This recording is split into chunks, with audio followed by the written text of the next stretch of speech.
Okay, balik tayo ngayon sa paggawa po ng Panaflex na signage. So, ito po yung frame bago kabitan ng ilaw. So, nilalagyan muna ng wire. Yan po yung para po sa electrical connections. Yan.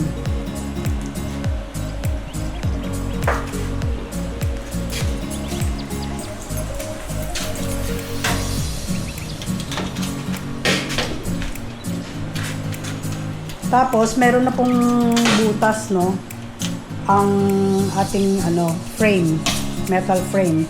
So, this is made of angle bars. Yan, makapal.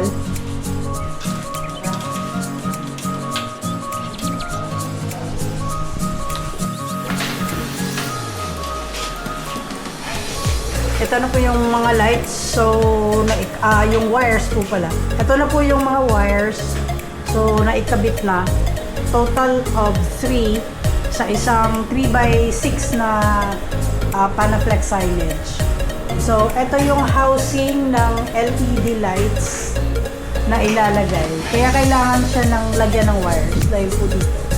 So, ikakabit po yan with the help ng reinforcement na wires para sa ma-secure yung housing ng ilaw.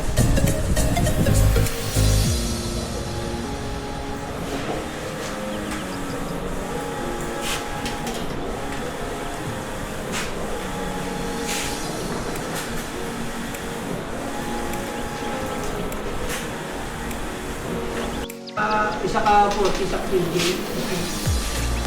So, total po ng sa isang 3x6, lalagyan ng total na 6 LED lights.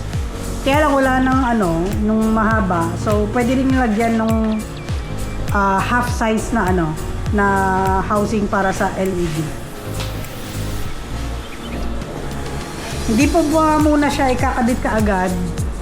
Ilalagay muna lahat ng housing para ma-test kung kung saan siya ipi-place, no? Before finalizing. Para makita mo kung saan